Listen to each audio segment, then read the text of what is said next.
Welcome to the Training Stimulus podcast. Today's guest is someone I've had the privilege of working with both as an athlete and also a mentee. Tash Osgood is a great athlete, a very accomplished sprinter and weightlifter, and she is also a chiropractor who's built a thriving business which recently evolved into Osgood Movement. What makes Tash stand out is the way that she blends treatment and training into a movement first approach. So she doesn't just do normal chiropractic work anymore. She's what I like to call a true hybrid clinician. Her passion for helping people is infectious. And in this episode, she shares how she's built a business and a philosophy around that I believe is changing the game for sport and training centered injury rehab. So if you are a clinician, chiro, osteophysio, and you're looking to evolve your practice to support people longer or further along their training rehab journey, stay tuned to the end because this episode is packed with useful insight that you can apply straight away. But that's enough from me. Let's get into it. Tash, how are you doing? Hello. Very well, Yeah, thank good. you. Thank you. How are you? Thank you for your time today. Looking forward to a chat. And I think always like to start with a bit of a background story. So, in the context of you as Yeah. now a Cairo movement boss, give us the origin story. How did you end up here? Like, was it sporty childhood? Take us from there. Yeah. Um, so when I was younger, I used to be a sprinter. So I got up to like national levels and stuff, and I got injured. Classic, normal thing that you do at getting sport. And I saw physios. I went to the GP. I went to see so many different professionals, and nothing really helped. And someone just said, "Oh, go and see a chiropractor." I was like, "What's that?" I was like, I didn't even know what that was. And they were just like, "Trust me, like just go and see one." And think I had 2 sessions with him, and I was better. I was back sprinting again. Um, and I definitely have that sort of mindset where I was just like, that's what I want to do, and I'm just going to do it. So from like the age of 14, I've just known that I've wanted to be a chiropractor. But I knew that it wasn't just being a chiropractor; it was always being a chiropractor working in sport. Um, because he was able to get me back to doing something that I love very quickly, which other people hadn't been able to do. Um, so that's kind of where it all started. So obviously went to uni in Wales and then moved straight up to London. So I originally worked within like 2 clinics based in like Southwest West London and in Surrey, and I'd been there for I think it was about 4 or 5 years. But alongside that, I started doing some work post COVID with Ronin, my weightlifting team, and just kind of helping them out with any injuries there. And then it was just kind of word of mouth. Like they said, oh, like one of their friends who did CrossFit came to see me. And when it went from being there for like a few hours in the afternoon on a Wednesday, it went to being there all day on a Wednesday, being full. Then and then started doing some Saturdays there as well and some weekends. And it just got to the point where I was like, this is mental. Like I'm actually busier with this than I actually thought. It's not just like a little side hustle thing of doing something that I love. Um, the gym that we were based at closed down. I started working a bit at WIT, and it just got to the point I was like, I need like a base. I need a base now. And that's where I then started working at Fort. So I messaged Faye, and they had a room, started working there, and it again just got to the point where things just kept getting better, and business just kept getting better from my perspective and like in my business. And that's the passion. That's always been the way that I've wanted to work in terms of working with athletes and being able to be in a gym, being able to do rehab and stuff like that, which I unfortunately just didn't get the opportunity to be able to do within the clinics that I worked at.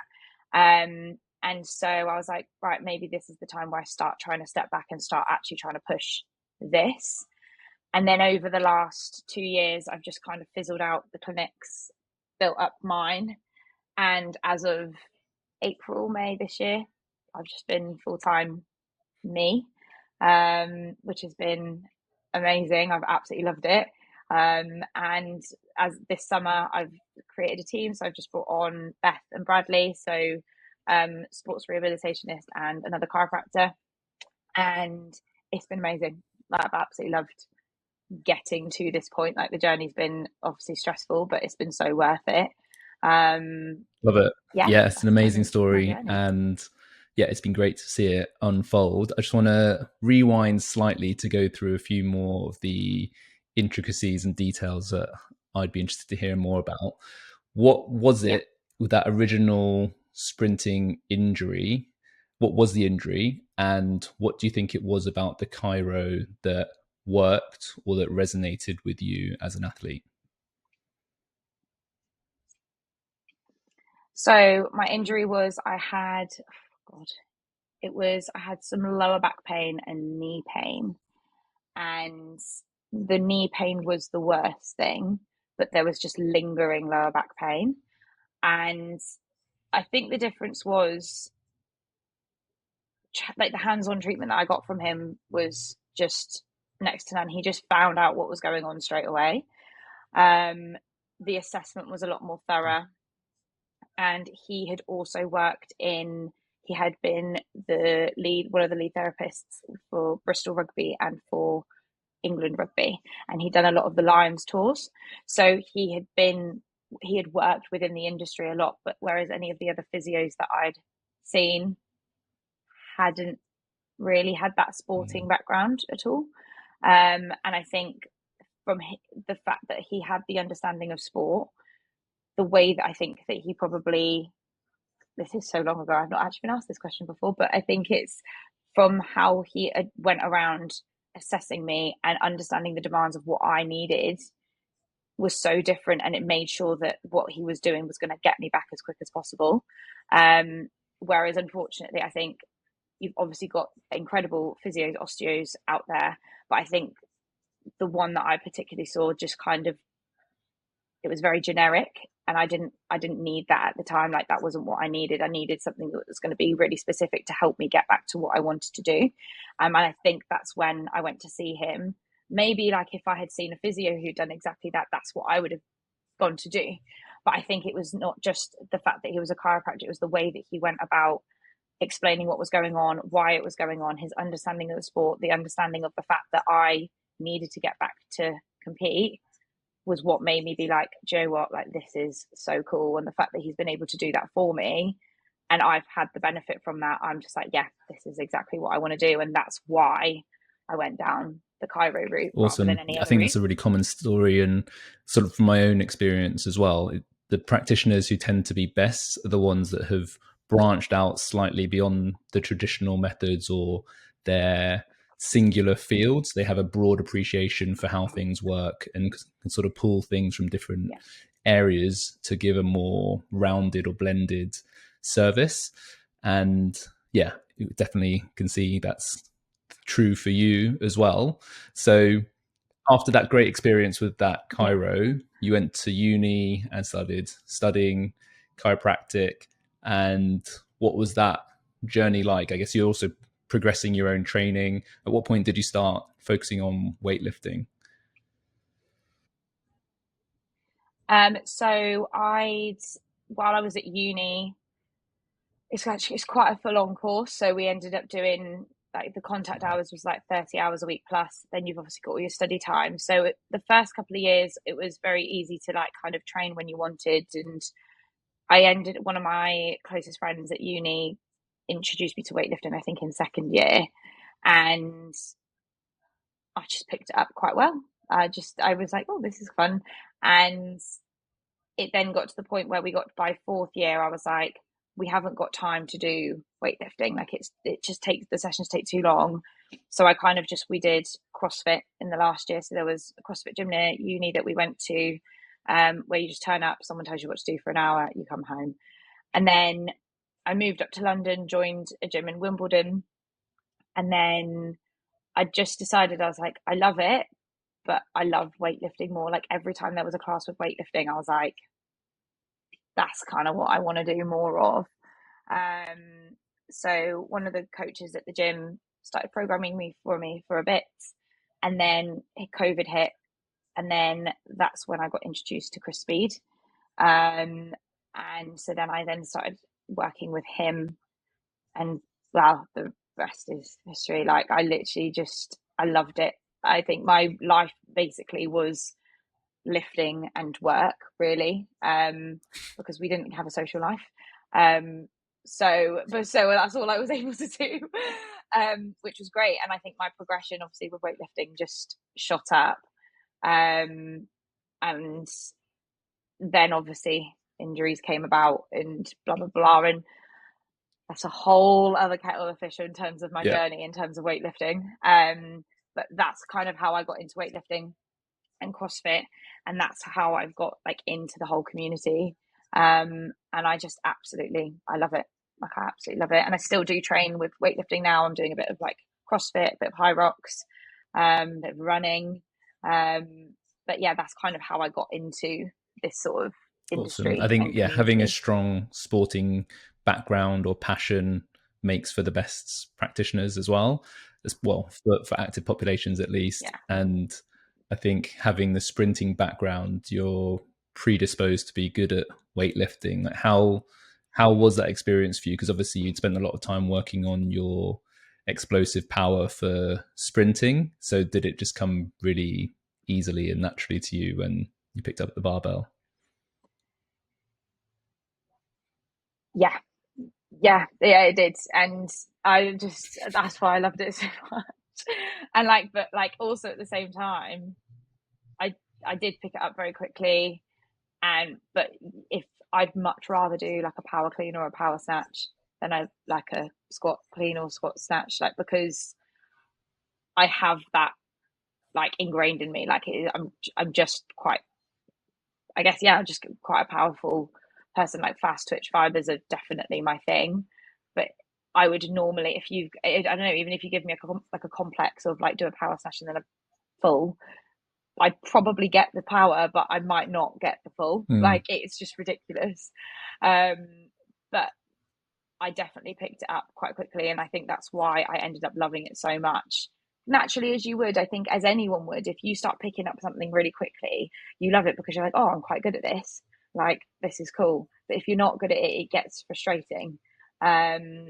Whereas I think now I've transitioned from that was where I was probably 5-6 years ago. Whereas now I'm learning a lot more in terms of my gymnastics, my conditioning, my running, which I'm not very good at. But I'm enjoying the journey of getting better. For sure. At it. Yeah. I think, it usually goes one of two ways. And if somebody's naturally good at something or gets very good very quickly, they either think, oh shit, I'm really good at this, I want to see how far I can go. Or they're almost like, oh, this is almost easy and I can't be bothered to go further. I'm just going to, I've sort of completed this and I'm going to move on to the next thing to complete. And I mean, no one could have blamed you if you went either way. But you did have some good success in weightlifting. I know you're not one to blow your own trumpet, but take us through that journey. I guess when you started working with Chris, he's got a great understanding of sprinting as well. So I can see why there's so much synergy between you two. What was that training journey like when you realized you actually were really good at this? Oh, it was amazing. I just loved it. I think it was when you can see the progress that you're hitting, and also I don't think it's just necessarily the progress and the actual training. It's having someone in your corner to, number one, believes in you more than you probably believe in yourself. Having someone who knows exactly what you need to do and why. Because it's very easy to just have a program and be like, oh, this is what you're just doing this, that, and the other throughout the week. I'm very much one of those people, I need to know why, but speed is the same. So it was that's why we got on so well, I think, because we were able to, we just understood. I was like, okay, why am I doing this? Why am I doing that? And I understood. And then you could then see the progress of that. And like I said, the first, like, I would say 2 years, I'd say when I was with him, my progress went up like stupid amounts. Like it was mad. And it was discussed of like, okay, like, do we go for like, well, let's go for British. Okay, let's try and go Team GB, this, that, and the other. And then unfortunately, it's not unfortunately, I guess, it's just work ended up getting crazy. Started thinking about obviously running my own business, and social life kind of came into play again after COVID. So you're then trying to juggle about 10 million plates whilst also trying to be up there with work, with lifting, with socializing, this, that, and the other. And it was very hard to manage, I'll be honest. And then injuries came out left, right, and centre. And unfortunately, it just got to the point where I was like, am I enjoying it anymore? And I loved training, but I think it was more, I was struggling to manage everything. Like I was still competing, I was still loving that. And like I've done a British and I did a couple of Englishes and they were great. But it did just get to the point where it was just a bit too overwhelming for me when I was trying to do all these other things. That is just my personality at its finest. All my friends will know I literally try and juggle everything too much. And it just got to the point where I was just like, I know that I need to enjoy it. I need to enjoy it to continue doing it. And I also can't work in the industry without like kind of encouraging people to be like, are you doing this for the right reasons? And I want people to think I'm not going to be like treating any athletes or treating any people without having that experience myself, because people will then be able to relate, etc. And I got to the point where I was just like, right, I was like, I don't think I'm enjoying it anymore. And I think I just need to take a step back. And that's why I then took that whole big 180 last year and I went, I'm going to do a high rocks. And everyone was just like, okay. Like, it's so weird. But by me taking that step back, doing the high rocks, now I love lifting. Like I love lifting again, and I love training because I'm not putting that pressure on myself. And that was the other thing. Pressure was the big thing. Like I have high expectations of myself, and I put a lot of pressure on myself in probably every aspect of my life, but especially in like training and in sport. And I always have. And I think the pressure just consumed me a lot. And I just couldn't keep up with that sort of level that I wanted to be at because of everything else that I was doing. So I was just like, I think this is the time to like take a step back and figure out, is that really what I want to do? Is that really what because like I think there was twice in about a year, 18 months where I was like, I'm really struggling. And I think it's also like a lot of people associated me with being a weightlifter, and it's having that. I didn't want it to be my whole personality. And that's something that I then also struggled with. It was that athlete identity and just my identity in general. Like, what is, like, who am I as a person? Who am I as a chiropractor? Who am I as an athlete? But I also didn't want to get people, because it then got to the point where people would be like, oh, like, Tash, come and train, like, oh, she's going to lift loads. And I'm like, today, I do not want to lift loads. I just don't want to. Or like, it's the expectation of when I went to a competition, like, oh, Tash is going to lift loads and she's going to have a really good comp. And it was like, that wasn't the case all the time. And it wasn't the fact that people said that. It was the expectation that I had in my head of what people thought of me. And I just was like, I can't do that anymore. And by me taking that step back, I haven't lost it. I've still been able to lift. I'm still like kept my strength fairly well, but I'm not feeling as injured. I'm not feeling as overwhelmed. I'm not feeling as stressed out about it all. I'm just enjoying it. And that's the whole point, right? Like, if you don't enjoy it, why are you doing it? I think there's some really powerful messages there, and that when you've got so many options, I think nowadays we're pulled in so many different directions that, you know, things get glamorized online and wherever else, and when you're lucky enough to have many options or many things that you're good at, you feel almost obliged to be as good as possible at all of them, and all of them at the same time. And Yeah. the reality is we all have limits, and there's only so many hours in the day, there's so much exercise you can recover from, and so much stress you can manage in training and life. And yeah, I think it's something me and a couple of friends here always laugh about asking this question relentlessly, is like, what are you optimizing for? Like, what is the actual reason you're training this hard or training this much? Yeah. Are you optimizing for athletic success at all costs? Because everything has a price to pay. Even if you enjoy it and it means a lot to you, there's at least a time cost, but then there's also an energetic cost and then a mental load. And I think it's hard to do when you're spinning so many plates, but weighing up those cost benefits is so important for so many people of all levels. Like, even if you're just a hobbyist, some people are killing themselves in the gym 3 times a week, and even that could be too much for some people. They need to moderate their intensity because it's taking away from their work, taking away from their family life. So I think it's a really important discussion for everyone to have with themselves and with their clients as well, to be like, whoa, let's just take a step back and look at the bigger picture here. What do you really care about? Because you can only have one, like I heard a good phrase recently, you can only have one priority. So it means in front of everything else. And when people talk about priorities, it's a bit of a contradiction. And I think when you think about things in that way, you're like, shit, what is most important to me? Maybe it is your training, and that's fine, but you need to consciously make that decision rather than expect everything else to be at 100% when you're giving all to your training. Yeah. And I couldn't agree more. Like, I think that's where I struggled. That's where I was like, oh my God, I don't know what to do, because in my head, my priority was work, training, social life, everything. And I was like, there wasn't one. And the shift that has happened over the last year, I'd say 18 months, has been like, my priority has been work. So that has always been first, and then training and everything else has come second to that.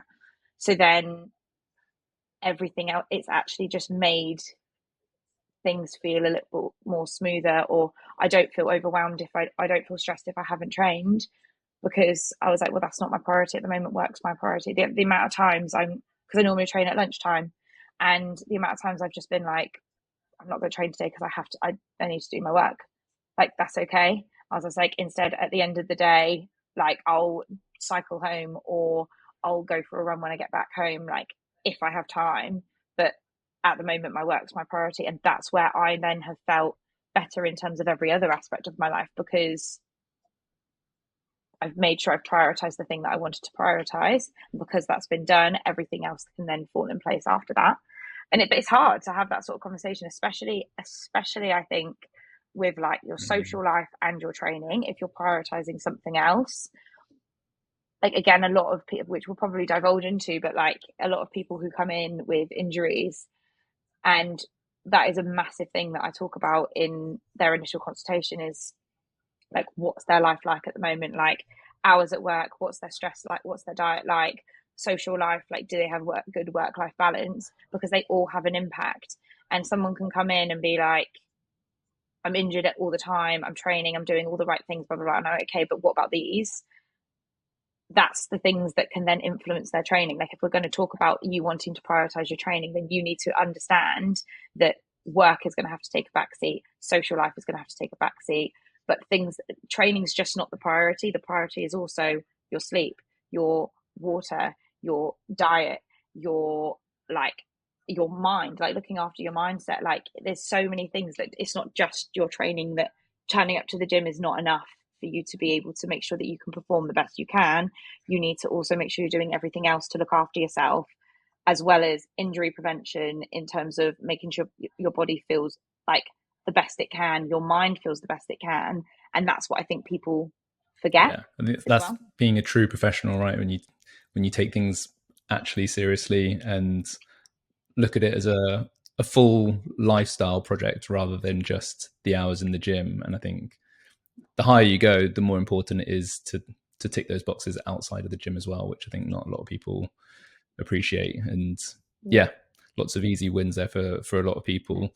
But I do want to go back to one thing you said earlier about your evolution, I guess. Like, so when you started working after qualifying, and you said you were working at a couple of different clinics, how did you enjoy your practice? Like, what sort of people were you working with? And yeah, tell us more about those sort of early days of working.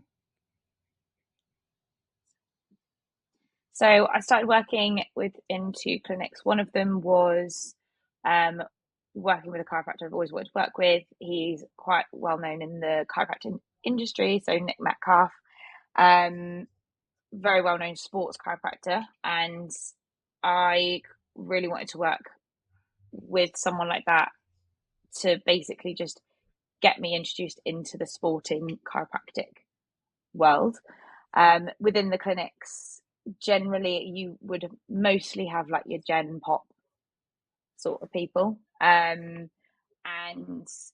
which is fine. And I don't, all of it is needed in any profession. You need to have the experience to how to treat people. It's not about going straight into sport. It's not about going straight into all these different things. It's, you need to just get the experience of understanding injuries, different presentations, this, that, and the other. But a lot of that in the first couple of years was very much like your gen pop people. Some people kind of go to the gym to keep themselves fit, but there wasn't as many, I guess, like sporting individuals, athletes, etc. I then started getting a few people from, so one of the clinics was in New Malden. So Benedict has his weightlifting team and his in bounce in New Malden. That was the gym that I trained at. And so I ended up treating a lot of them. So they came to the clinic. So I then started treating them in there. The thing that started shifting a little bit for me in terms of how I wanted to work was at that same time they were coming into the clinic, and I started doing a bit of work with Ronan at the gym that we were at. When I was at the gym, I was able to treat them, but we could then go into the gym and do some rehab and use the equipment and stuff like that. Whereas I didn't get that obviously in the clinics, which is fine. That's just how the clinics were. But that was where my transition switched a bit, being like, I don't want to work like this all the time. Like, I want to be able to be, yes, hands on and be able to treat people, but be able to watch how they move, get them to do a snatch or something, and I can look at what they're doing and be like, right, this is probably what we need to change and tweak. This is the ways that we can try and help with your rehab, get you move better, this, that, and the other. And again, like, I couldn't get those opportunities there. However, I loved being in the clinics. Like, this was where I really struggled, was because the clinics were just amazing. I loved the staff. I loved all my patients, the community, etc. But I just had to make the decision for me, and that's why I left one of them. So I left the one in New Malden. I continued a little bit more in the one in Lightwater, but that then just gave me the opportunity and the freedom to then up my own stuff, basically. And that's just kind of where I noticed the change. Whereas if I hadn't had that opportunity to do the stuff with Ronan, I don't think I would have been exposed as such to know that that was actually what I wanted to do. Like, I knew I always wanted to work in sport. Like, I'd gone and done some stuff with Nick to do like sporting events. I'd done other sporting events myself, and I knew that sport was what I wanted to do. But there's so many routes that you could try and go down in terms of trying to go into sport. And I think in the chiropractic world, there's a qualification called FIX, and it's like an internationally accredited certificate for sport events, and that's like your very traditional route to go down. But I started doing it, but it wasn't for me. Like, that just wasn't really kind of what I wanted to do. And then, but then when I started working within, because again, it was always very much like, oh, I'd love to work for a big sports team, or I'd love to do this, I'd love to do that. Like, had all these big things. But then when I started working with CrossFitters, weightlifters, powerlifters, strongmen. I was like, this is actually what I love doing, because I understand the sport, I understand the demands, I understand the mental game it has on you, I understand any of the injuries, because I've probably had all of them, and like I enjoyed watching their progress. Whereas I think when you go to like a big team, like for example, some friends have done like been in a football club, let's just say, and just how it works as a chiropractor, you do your adjustments and that's that. You can't do anything else. You can't deviate away from that. And I'm like, I can't work like that. Like I want to be able to know everything that's going on, and I want to be able to help them in every way that I can. And that's when it switched, being like, right, that's now the route that I want to go down. And so that's why I then wanted to transition into doing more my own stuff, because I could then treat exactly how I wanted to. And I think you touched on it earlier, very much being like trying to go a little bit away from the traditional chiropractic label, I guess. I obviously still like always I still treat as a chiropractor, but I definitely feel like I'm more than that now. And that's just kind of where like the difference has been from when I started to where I am now, really. And it's really obvious to see from where I'm standing, at least. I think I'd love to hear your thoughts on the limitations of what you were taught from your chiropractic degree, and what elements, like having had so much exposure as an athlete to the training and seeing the value of the training side of things, how did that sort of reveal itself to you as you were doing that work at Ronin, and you were seeing, oh, I'm doing this treatment from what I learned as a chiro, but this would be a really powerful addition to help this person fully recover? Yeah, that's a very good question. So I think traditionally, I think a lot of chiropractors, it's very much like, okay, this is your injury, we need to kind of see you a bit more frequently initially, and then you would then like fizzle out when people are starting to respond. Most chiropractors are very much like, once they can see that you're responding, they do spread it out. You do unfortunately have chiropractors in the industry that how do I politely say it? You get the classic people who basically are just like, you're right, you need to come in 2-3 times a week for 4 weeks, then you need to go down to this time, then you need to go down to this time. And don't get me wrong, for some people that might work. Like there's nothing against that. They believe that that works, and fine. But that individual is then so reliant on you, and you can't be there 24/7. Like you can't be there with them holding their hand every time they go to pick up their kid in the day, or they go to bend over to pick something up out of a washing machine and their back goes again. Like you can't do that. And if you're just providing treatment, you're not making the body robust enough to be able to cope with those sort of demands day to day, let alone if you compete in a sport. Like you can't, like hands-on treatment is just not enough for that. Like you can get the body in a better position. Like I am still very much for hands-on treatment, because I feel like it absolutely has its place.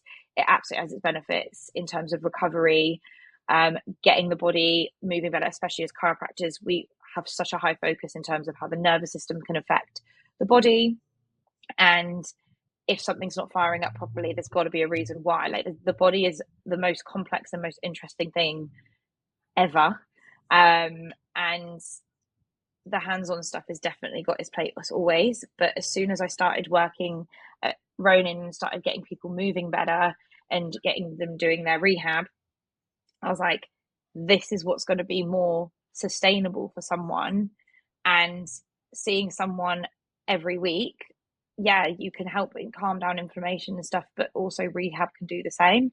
And you can also do lifestyle advice and this, that, and the other. And it then makes the person and the individual not reliant on you and almost responsible for their own journey as well, rather than them coming to you and being like, I'm not better. And it's just like, okay, the only thing that they've done different is that they've come to see me for treatment. So then you then feel responsible like it's your own thing. It's not.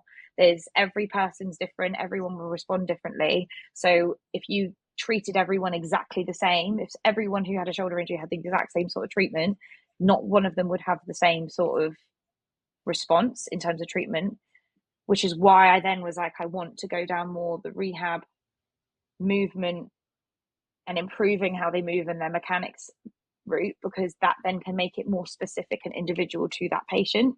And that's why I've kind of incorporated the way that I want to work, because the outcomes have been insane. And the reason why I've done that is obviously I came to see you for my movement assessment because I was like, I'm so broken, and I was like, I need to get it sorted. And just after we had that assessment and I started doing the rehab, I was like, this is ridiculously, like, this is mental, because we found out, I learned so much just from that experience, and I was like, I need to do this mentorship, because I feel like that's definitely what will help in terms of, it will merge so well in terms of how I want to work and how I already work, and just adding that as another thing into, to see, like, because again, a lot of people do generally, like, I am very much work in the sporting industry, but doing a movement assessment on your gen pop people will also be just as beneficial, because again, like I said, bending down to pick something up out of a dishwasher is not just, oh, your back goes because you're weak in your lower back. Like, it's just so much more than that. And doing a movement assessment will probably be able to help identify why that person is struggling with X, Y, and Z. And that's now the route that I go and work down. And I don't see people every week. I probably see people, if someone's coming in for, like, if someone's pretty acute, then yeah, you might get a couple of treatments in the first couple of weeks or whatever. But most of the time you'll probably get like 2 to 3 weeks in between appointments initially. We'll check in with rehab, we'll see how the movement assessment's going, let's see you in a month, let's see how you're getting on, and we go from there. And I'm still currently going through a bit of a process of how I structure the business and treatments and stuff, and that's like, it's something very different. But I don't, unless people really need hands-on treatment because they're in so much pain, I try and deviate from that and get them a bit more reliant on their own journey and getting them to understand their body more, because just by doing hands-on treatment, I don't feel like they get an understanding of how their body moves, why their body moves, and how it maybe could be better. And I think by doing the movement assessment, doing the rehab, going through motions with them, they get a better understanding of being like, right, that's how that should feel. Oh, I should be able to do this without actually having pain, and this, that, and the other. And I think painting that picture for them and talking them through through either the movement assessment or a test that I've done, or they'll then go, we've done treatment and movement assessment and rehab, and then they go and do a snatch and go, oh my God, like, that feels so much better. It's getting that understanding for them to see, like, these are the things that will probably work for you better than you just coming in for treatment all the time. And that's where I've loved that transition, because the outcomes have just been insane. Like, so many people have responded, and like, obviously, unfortunately, with CrossFit, people seem to always be injured, unfortunately. And you get niggles and you get stuff, but and I think there's always this like taboo topic about maintenance treatment and maintenance stuff. And I say to people, like, if you feel like your body wants just some maintenance, just treatment to flush something out, like your body just feels a bit battered, you just want a bit of TLC, like you would if you had a bath. Like, you'd have a bath, people use their foam rollers, they use their like massage guns and stuff. If you just feel like you just need some hands-on treatment just to get your body just feeling a bit better, there's nothing wrong with that. There's absolutely nothing wrong with it. If you feel like that is the be all and end all for you, that's probably where it's different. And that's where I think if some people do come in for maintenance sessions, it will always be like, okay, how's the body feeling? Let's just flush everything out, but let's also go and do a few tests downstairs in the gym. let's do a few movement assessments, just check everything's moving as well as we want it to, just to make sure that before you go back into your training after seeing me, you're not going back into it exactly the same as before. We've just checked that everything is moving well and everything feels strong and everything thinks this, so that there is still, we're putting in those preventative measures just in case. Because most people that do come in to see me, CrossFit or lifting is a hobby, but it's still a big part of their life, and you still don't want those people to be injured, just like you wouldn't with an elite athlete anyway. And it's more of a mental game sometimes with injuries, because a lot of people have, I think that is a big thing that a lot of people do struggle with, is the mental side of an injury when they can't do something, and you've got to make sure that you can manage that as well as the injury. So trying to settle that and make sure that you be like, okay, look, we can see the progress of X, Y, and Z because you can do this, that, and the other. But okay, we're not ready to do this, but you can do these things. And it's trying to, whereas when you just do treatment, you can't see what they can and can't do. So that's why I think it's been a great addition to the way that I work. So many great bits I want to pick up on there. I'll try to remember them. I should have written down. No, it's great. I didn't want to stop you. It was all really good stuff. So one of the ones that you said that lit a light bulb in my head was about whether it's just for athletes or for general population. I actually had somebody inquiring about the mentorship yesterday, asking this exact question, because they obviously see a lot of people using it, working with elite athletes.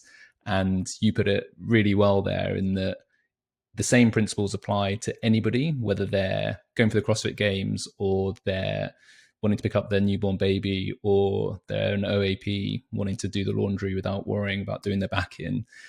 And it always relates back to that. What are you optimizing for? Like, you're optimizing for a body that lets you do the things you want to do. Everyone's body has to move in some way, shape, or form. Even if you're just like swiveling on your chair in the office and typing away, you still need to be resilient against that, and then getting in and out of bed at the end of the day. So having that in mind, the same principles apply, the same techniques apply. Obviously, things just get scaled up or down proportionate to that. But I think one of the reasons it resonates so well with active populations is because they will do the work, and that they're used to training and putting in reps and moving towards a goal and taking some ownership of the process, because they're training enthusiasts at least. But also something else you said was that they suffer more when their sport or training is removed. If somebody's just a keyboard warrior and they have a bit of an elbow niggle, then it might hurt when they're clicking the mouse when playing World of Warcraft. But if they are an athlete and they're not able to do their hanging gymnastics, and it takes away a big chunk of CrossFit, for example, then their day-to-day life is massively impacted. And I don't know, actually, World of Warcraft's probably a bad example, because people play that for a long time, don't they? So maybe hours per day is affected more than a CrossFitter. But you take my point in that if somebody loves their sport and training, then it's a huge loss to their enjoyable activities in a day or a week if they can't train like they want. So their motivation is much higher to do the work required to address the underlying issues. So I just wanted to stress that. Yeah, and I think as well, it's one of those where people know that if I tell you that you cannot train and you can't do something, it's bad. Like, you really should listen to me. Like, I will always make sure, and I think a lot of people are realizing this now, that you don't have to stop training just because you've got an injury. Like, you just adapt and you work around it, because there's still so many other things that you can do. And if you've just got an injury, like, for example, I don't know, let's go with like a knee injury. Okay, you really struggle in full depth squat, or even in like the dip of a jerk. Okay, so you struggle with any flexion motions in your knee. That doesn't mean to say you can't do gymnastic work. That doesn't mean that you can't do shoulder work or upper body work. It doesn't mean that we can't focus on loads of rehab work that is still fun for your lower body and for your knee.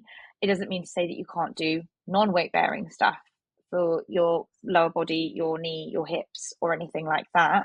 Like you can still do a lot of stuff. We just have to like remove certain things that are aggravating it, but include things that are then going to improve that, so that then slowly we actually can get back to it, because rest is just not going to cut it. Like rest is, unless I can see that someone is completely like their whole body is like, you need to just breathe. Like sometimes I just say to people, I think you just need a week off. Like I just, like, it's not even because of the injury. Like you can just tell that some people are so inflamed because of how intense they're doing the training, how mental their life is and stuff. And I'm like, when was your last week off? And they're like, oh, probably about like a year ago. I'm like, brilliant. Like you do need some time off, like just to let your body just breathe. And sometimes like there's one person that I can think of in particular, and they took a week off and they said, I slept for like 13 hours a night. I didn't even think about training because I was so exhausted. And I was like, it's because you just stopped. Like you just stopped. And I was like, well, how did you feel that week when you got back into training? She was like, sluggish, but my body actually felt like it wanted to do something. And I'm like, brilliant. I was like, you don't have to get to the point where your body is so knackered that you do a forced week off. Like if you can manage that over the time that you're training and be like, right, do you know what, I'm going to take 4 days off just to let my body breathe a bit, or you do all the right recovery things, then fine. But it is just making sure that, because a lot of people use like exercise and sport as their mental outlet as well, like it helps their mental health. And if they come in and they're injured and they can't do any of that, like you've got to also consider like how that's going to affect them mentally. And that's also something that I've learned to try, and I joke about it with my patients, to be honest. I joke about being like a therapist, because a lot of them do struggle more mentally with injuries rather than it being the actual injury itself. And it's making sure that you can reassure them that, I think there's something that I struggle with is not I struggle with I've got to the point where I know that right balance of, you can't tell someone that their injury is going to be fine if it's not. You've got to be honest with them, and regardless of whether the honest truth is hard for you to tell them and for them to hear, it's better for them to know, and then you deal with it accordingly, rather than being like, right, I reckon you'll be better in like 2 months. I think it's going to be fine. Like just because you're scared of like how it's going to affect them mentally, and then in 2 months' time when it's not better, you're like, oh God, like what am I going to do? And I think that's where that also kind of comes into play, is making sure that the injury doesn't consume them. They're still able to do things that helps their mental health, that's still able to help them move, still able to help them progress in their sports, but in just ways that they might not have thought. And it's also making sure that the rehab that you give them is so like tailored to them and is following the right protocol to make sure that it's not just getting them better, but it's getting them better than they were before the injury, so that they are in an even better position to not get injured again. 1,000,000%. Which is a big thing. Like again, another patient, she's like my little superstar. She's 25 and she's had lower back pain for 3 years, and came to see me probably February this year. And she does CrossFit, and she was just like, I just can't, like everything I do is sore. Everything in my lower back is sore. We got another MRI. So she had an MRI. It was like a mild, a mild disc bulge, lower back. But the consultant and the surgeon said, no, look, rehab, it should be fine. But she never got given rehab or anything like that. She came to see me. We did a movement assessment, but she couldn't do half the stuff because she just couldn't flex. She couldn't move. Everything just caused pain. And so we got her another MRI. And then this MRI basically was just like, it just got worse. And they then changed their mind and actually recommended surgery. surgery is not something that I ever say to patients to do. That's not your first protocol. You should do that as your last protocol. But with this individual, she was in so much pain. There was no way that with what the diagnosis was and what they found on that rehab was going to really be able to touch on it. It would, but it would be a very, very long process. And I was like, well, with her age, we kind of had a very long discussion. We just said, like, I think surgery is going to be your best option. So she had surgery. She had messaged me the next day and she was just like, I'm sore, but she was like, it's the first time that I've not had lower back pain in 2.5 years. She wasn't getting her like sciatica pain down her leg or anything like that. And I was like, brilliant, this is a good start. So we then basically have been doing rehab, and very, again, like the most basic rehab you can ever think of. And we have just slowly progressed it all the way up. And I keep getting messages from her at the moment where she's just like, I've not been able to squat for 3 years without pain, and now I'm squatting like nothing, with no issues at all. Running was a massive thing for her as well. She wanted to get back into running. But again, it was like she always felt it wasn't necessarily just painful, but she just felt like she wasn't running properly. And she was just like, this is the strongest I've ever felt in my life when I run, and this, that, and the other. And that is just a very big example. And it's not just the fact that I've given her the rehab. She has also put in the work. Like, she has done everything that I've said for her to do. And she is the epitome of the outcome of what you want from someone. Like, and that's why I always say to people, it's a teamwork. It's just because I've given you the stuff and the tools for you to do, it doesn't mean that you don't do them. I give them to you for a reason for you to do. And she's now slowly getting back into CrossFit. She's slowly getting back running, but feeling stronger and better than ever, but also with a better idea of like mind body connection, being like, this is how it should feel. If I do it like this, then it's. But I said to her, I was like, you're also getting to the point where you just trust your body now, whereas before you didn't. And that's the whole point of the whole process, is you need to trust your body.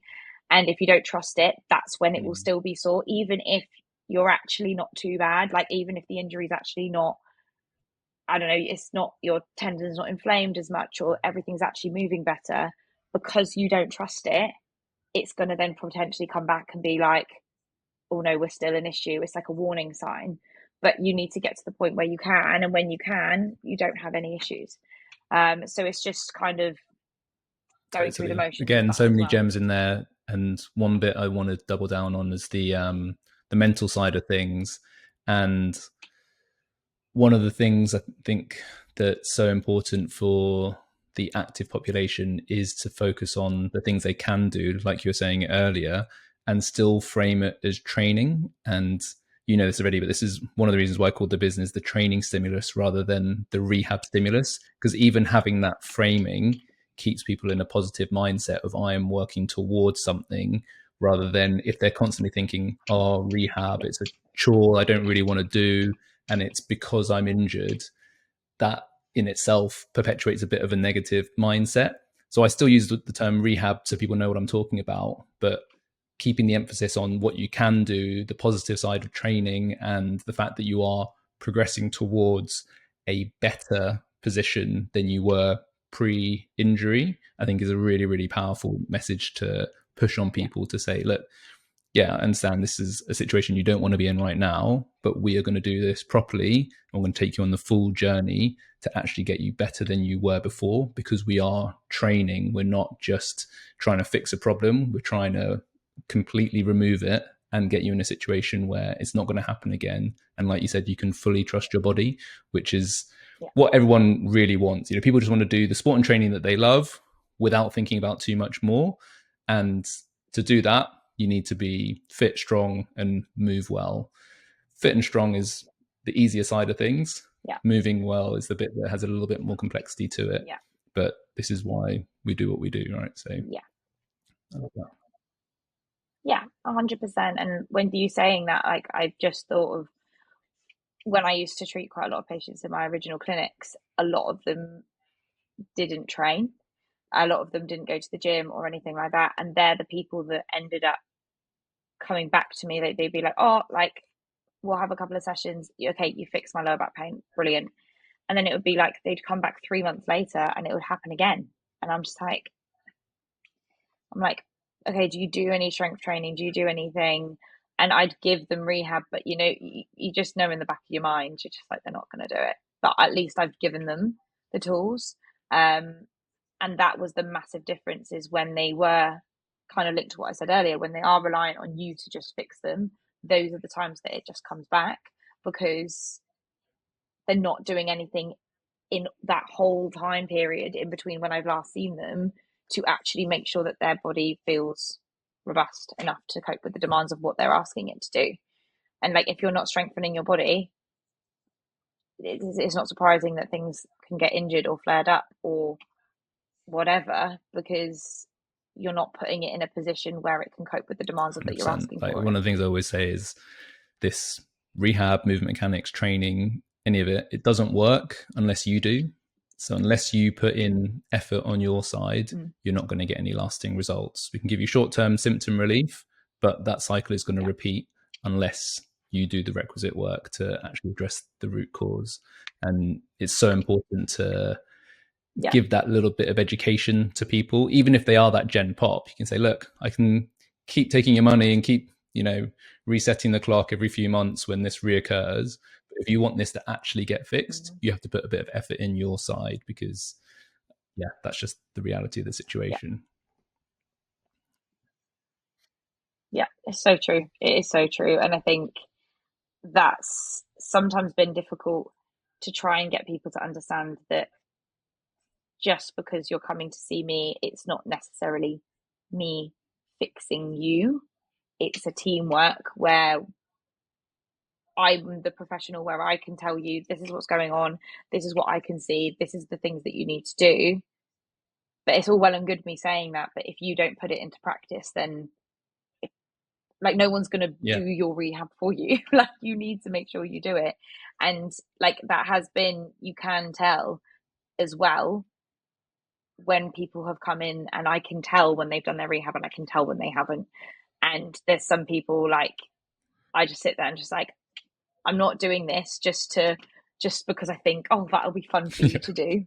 Like, if you actually do this, this will probably help you. Like, and don't get me wrong, there's always going to be cases where the rehab doesn't help for whatever reason. There might be something else completely going on. And then I'm like, right, okay, let's reassess this. Let's see what else potentially is going on. Is there something else in the body that's globally like affecting this or something? And then we can be like, right, let's check everywhere else. If I can't find anything else, do we need to have a scan? Yeah, maybe let's have a scan. Let's go and assess it that way. Do we need to have any other tests, like blood tests, or go to the GP to go and check for X, Y, and Z symptom, just so that we have been like, right, we've cleared everything else. We know that everything else is fine. Or you find something on a scan, or you find something on a test, and you're like, that could be explaining why this is happening. That's what this, that, and the other. Because at the end of the day, like, I'm not going to be able to help everyone, neither's anyone else. Like, everyone's going to have, there's going to be someone else that might be better for an individual than I am, and that is okay. But it's just making sure that as long as you're putting that patient first to make sure that you can get them better, that's all that matters. But the patient also needs to make sure that they do the work too, which is a fun discussion to have with patients. Like, you do still need to do some stuff. It's not just me. It reminds me of when I was very young. My mum basically forced me to learn the clarinet, and I'd already learned the piano for a bit, so I could read music.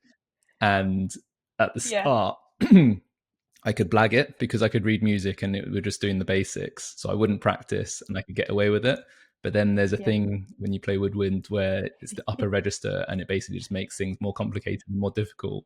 And then I couldn't blag it anymore. And so if I didn't practice, the teacher would know literally within 3 seconds, like, you haven't even practiced this, have you? And I was like, no, there's no point in even trying, because if I'd have spent 5 minutes on this, I wouldn't be this bad. And you're like, oh. And I have the same thing now. Like, if somebody turns up for a follow-up and I'm like, right, can you show me that exercise from your program? And even just like the hesitation they have when they don't know which move I'm talking about. Like, you've told me everything I need to know now, because if you'd been doing this as often as you say you have, then you'd be like, yep, bang, straight into it. Like, no need to think about the setup or anything. Yeah. But yeah, it works both ways in that, I don't know if I've told this one on the podcast before, but there was one of my best clients, didn't make a ton of money and took a day off work, traveled from outside London to come in for an assessment. And basically it was a big outlay of trust into me for coming in for the assessment. And he was asking me like, okay, so these are my exercises. How often do I need to do them? He's like, well, I was like, 3 times a week should be enough. So it would be better if I do it every day. He's like, yeah, it would be better. Like, these aren't super taxing exercises. Think of it like skill acquisition. So the more often you do, the better. So it would be better if I did them twice a day. And he was like, yeah, but I don't want to set you like unrealistic expectations. Anyway, so he booked in for a follow-up 3 weeks later.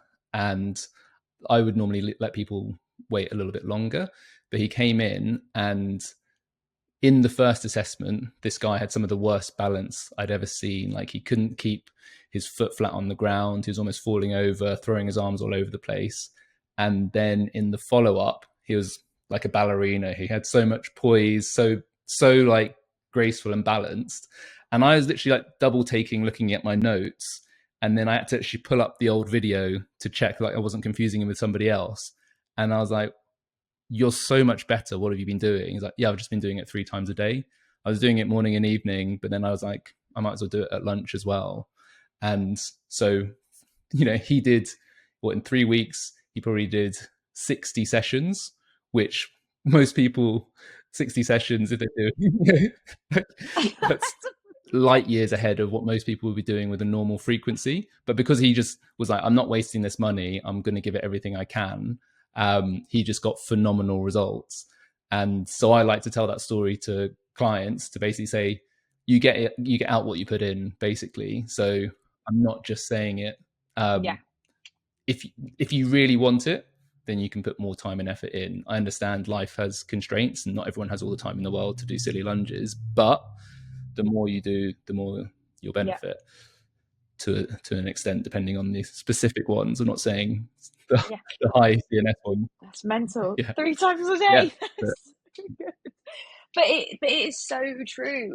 And it's not just, obviously, it's in everything in life. The more effort and the more time you put into something, the better the outcome's going to be. And those are the people.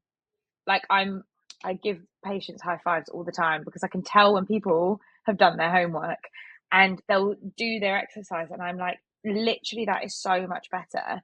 And I like, that's why I think it is so beneficial to do videoing as well, because you can then show people where they were at like a month ago or 2 months ago and be like, look at the progress. Because sometimes people do go, oh, I just don't think things are getting better and this, that, and the other. And I'm like, but look, like, this is what you were able doing last time. This is what you're able to do now.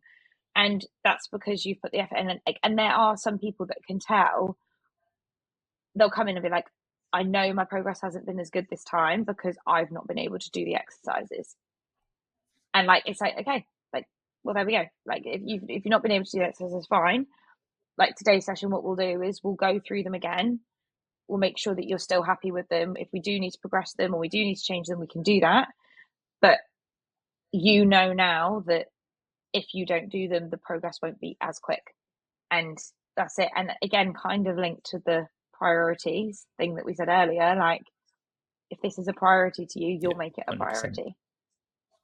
And if it's not, then okay, like that's okay. But it will just probably and that's what, like you say, everyone has different priorities at different seasons of their life. So maybe you're happy to let it go a little bit slower because you've got more urgent things going on, which is totally understandable. But just make that decision consciously. Don't scroll TikTok instead and then be upset that you didn't get as good results as you could have done. So that's a really good point. One thing I did want to get in before we run out of time was coming back to your sort of new and improved approach. You are one of my shining examples of what I'm calling a hybrid clinician, where you can do treatment and training. And I would love for you to detail for the listeners or viewers how your practice looks different now. Like, so compared to a traditional chiropractic treatment, if somebody comes in with an injury to Mhm. see you now, what are the key differences in the way that you approach their service?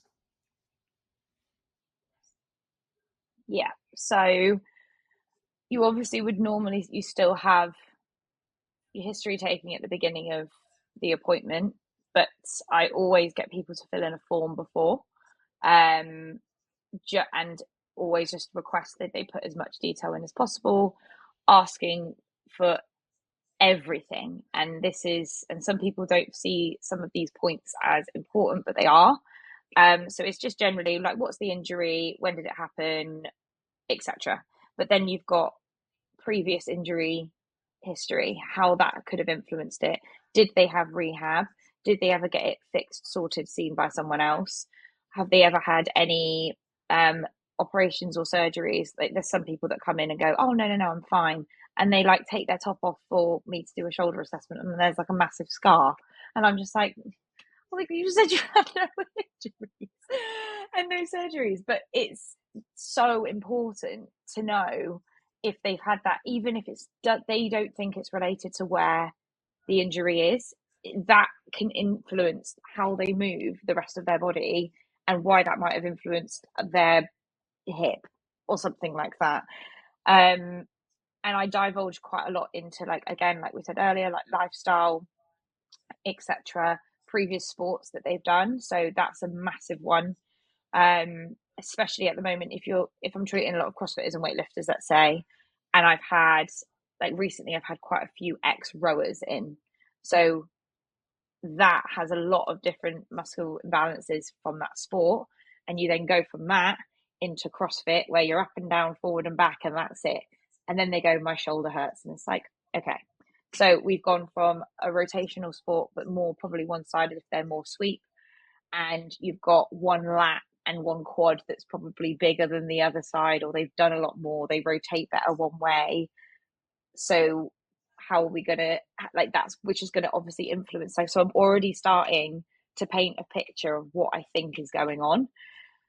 And then, so from that, we go into the gym and I do a movement assessment. So I do the movement assessment first before I do the hands-on assessment, because I just think the movement assessment will already give me an idea then what I'm going to probably find when I do the hands-on. And as I go through the movement assessment, so regardless of whether it's I don't know, if it's a hip and lower back, I will do everything. So we'll do ankles, hips, back, spine, shoulders, and then we go through compound movements. Or if, for example, they say like snatches hurt, I'm like, okay, well, let's do a snatch, or let's do a few other little things. But the one thing that I always like to do is talk them through what I'm finding as I see it.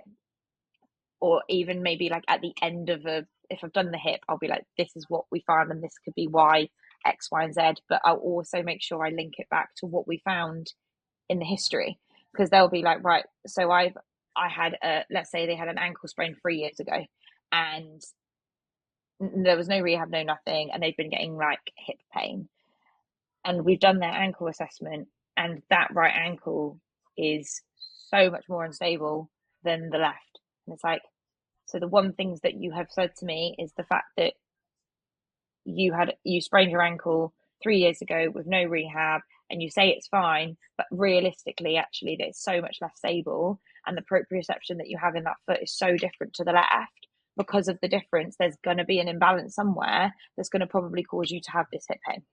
And I think by me explaining that as I go along, they get a better understanding as to why things are going on, rather than being like, oh, you've got glute tendonitis. Okay, bro. Like, it's just not enough. I just don't think it's enough. And so I'll go through that. We go back into the room. We'll do then a hands-on assessment. So looking at range of motion, orthopedic tests. I do a lot of muscle testing, like palpation skill, etc., just to figure out, like, kind of get, like, finalize like that picture that I'm trying to paint in my head of what's going on and why. And then we'll do, obviously we have a big chat about everything. Hopefully by then I've already explained to them enough what I think is going on. And I'll be like, most of the time you'll get a diagnosis, but I always explain to them the diagnosis, I would say maybe like 8 times out of 10 is normally a symptom. So you've come in with shoulder pain and you've probably got rotator cuff tendinopathy, like a supraspinatus tendinopathy or something. Yes, that's the diagnosis, but I wouldn't say that that's not the cause of everything. Like the cause is because of this, but your diagnosis and the reason why you're getting pain is because of that. Like there's two things that I always address, and that's why I then explain to the patient we need to address both. We can't just address one. Like the cause needs to be addressed, but sometimes people are so acute and so inflamed, you need to treat that symptom first before you then can address the cause. And so then we'll do hands-on treatment. So that's a mix of adjustments, whether that's spinal manipulation, joint manipulation. I do dry needling, cupping, soft tissue work, active release. And then I'll normally give maybe a patient like a couple of rehab things, like just basic stuff that might just help them keep them going until I next see them. And then I'll then write up my whole rehab plan and the plan of action going forward of how we're basically going to get them to that end goal.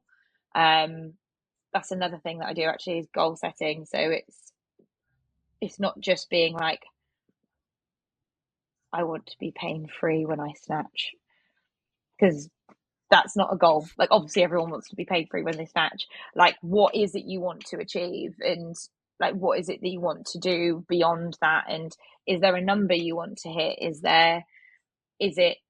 it trusting your body more? Is it X, Y, and Z? And then when you start getting into that idea, like someone else, I had a patient in recently who's been having like really bad lower back pain, and even though it was her lower back that has always been influenced, and in terms of like it's more squatty, hingy movements, she was like, actually, I do really struggle with my kipping sometimes. It's not necessarily painful, but I struggle with like my mechanics when I kip, and I feel like my shoulders just aren't very stable and stuff. I don't have any pain there, but and it's kind of like, okay, well, that's a goal that we can work towards in terms of being like, she's a very hypermobile individual as well. So she struggles generating tension and stability at her end ranges, which is why she probably gets a lot of tendonitis issues and tendinopathies, and she struggles with her kipping mechanics because she can't generate tension, not just from her shoulders but from her core as well. And it's trying to get that goal setting in place to make sure that they know exactly what's going to happen every time that they come in, so that they know, okay, next time we'll go in, this is what's going to happen. And it's always a check-in. Like every treatment won't look the same, every session won't look the same, because you're going to come in with a bit of a different, you'll be like, my shoulder's better actually, but I found like this, by doing the rehab, this is just tightened up a little bit. And I'm like, okay, so we'll treat around that. We'll do all the testing again, see what's going on. Let's quickly do treatment there. And then when they come in for their first one, we'll go through the rehab together.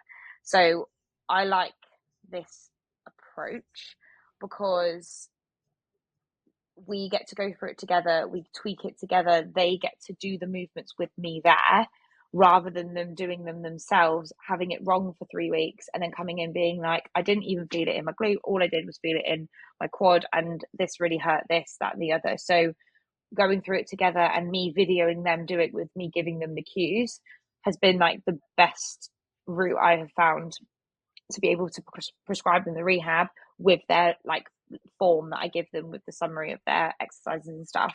And that's something that I've improved that over the years in terms of the service I provide. Like I've always given them the rehab, done them in person and done the videos, but again, we always want to try and better our service and try and think what ways can we do this, that, and the other. And this is the route where I'm at now.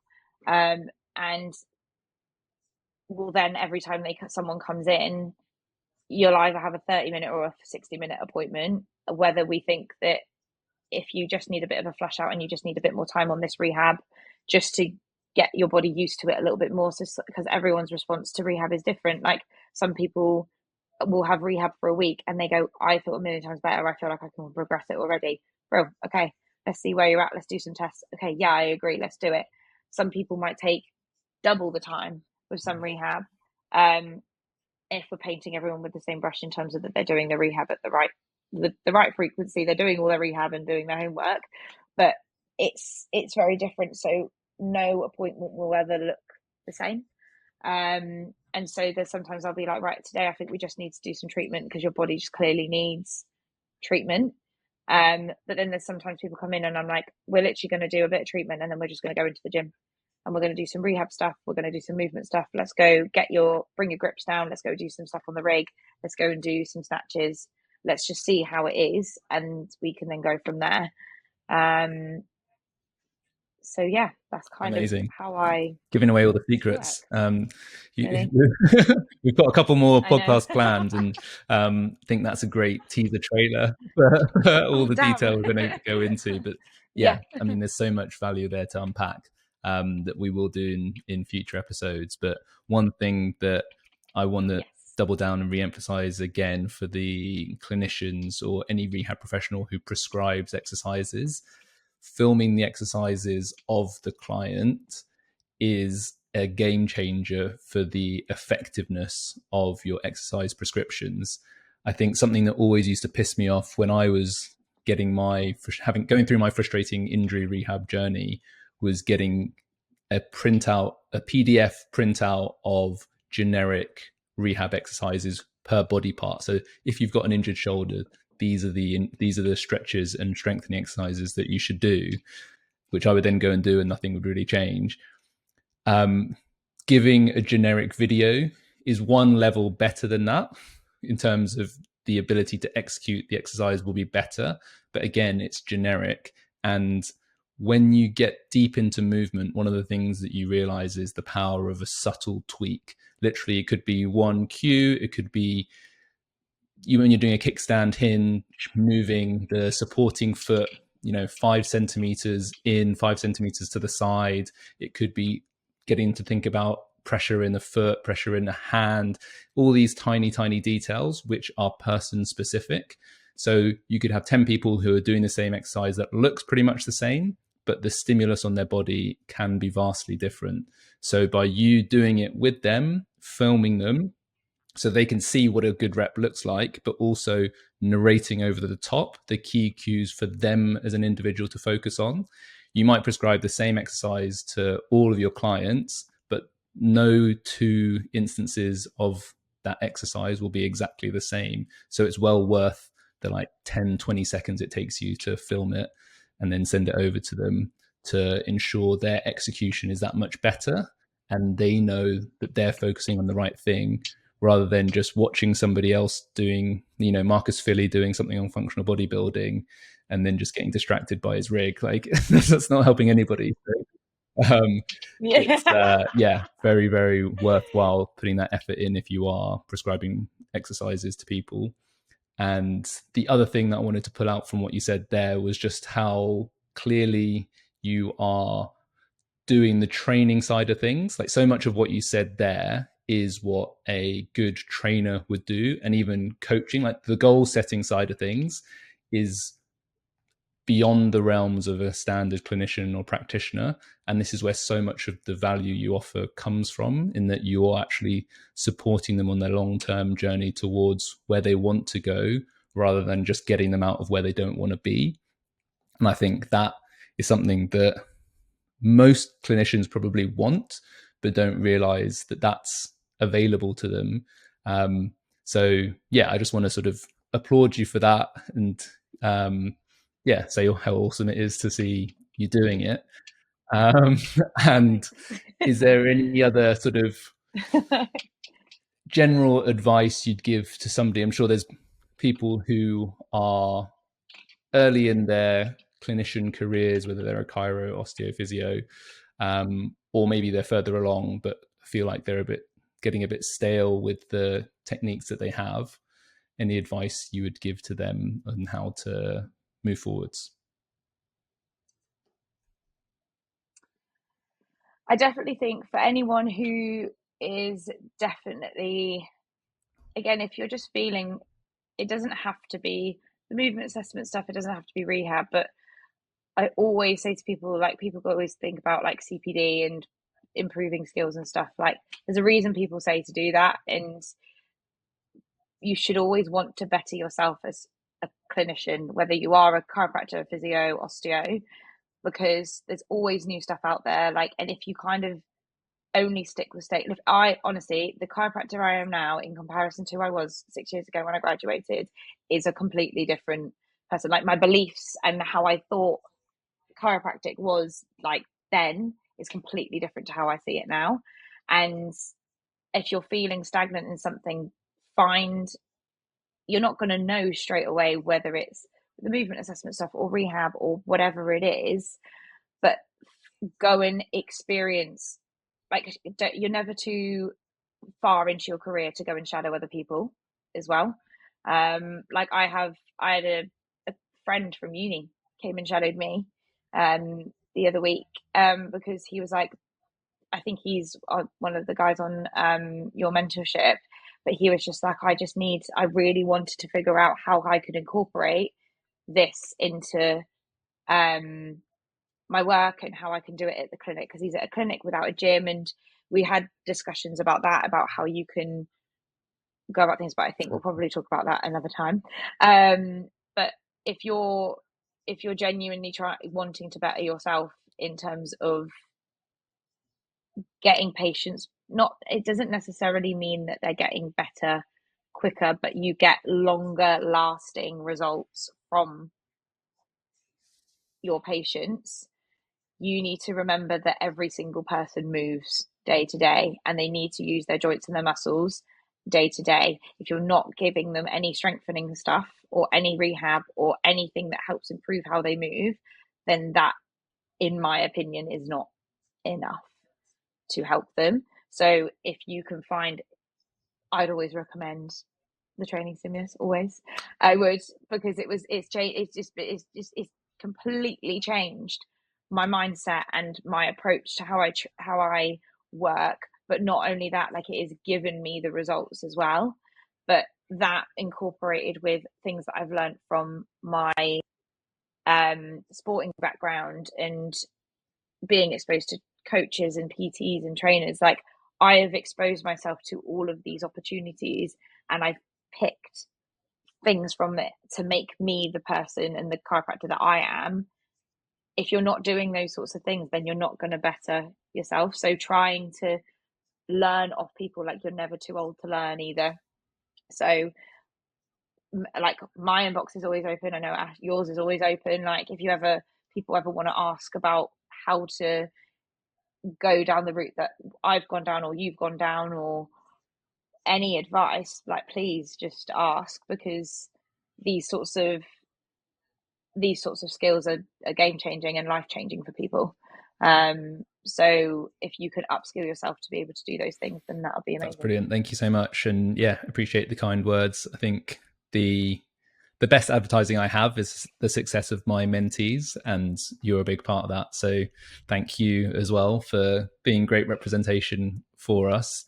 And I want to add one other thing that you haven't said there that came out through the podcast is, in several instances through the episode, you have basically referenced acting in the real best interest of the client or the patient, rather than your own short-term interest.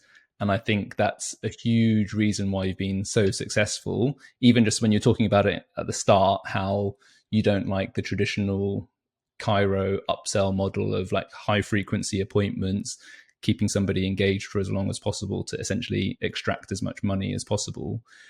You are deliberately telling people they don't need to spend more money with you and getting them better results, which is just a huge trust earner and is the long-term play.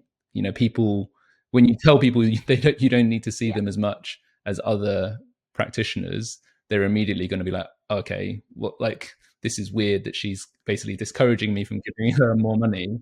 But you immediately get into that earn trust with them. And then obviously when you start getting the results, then they're going to trust and listen to you even more. And I think it's a refreshing way to do business in an industry that has some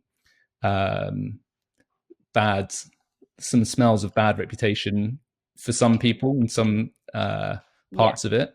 And I would heavily encourage other people to follow suit, because that's the vision I have for the treatment and training and rehab industry, that people who love their sport and training don't need to suffer for that long and can get seen by people like you, get better results faster, and get back to that sport and training that they love. So I think everyone needs to acknowledge that as well and try to embody it too. Pleasure. Tash, thank you so much for your time. This is part 1 and there will definitely be more to come.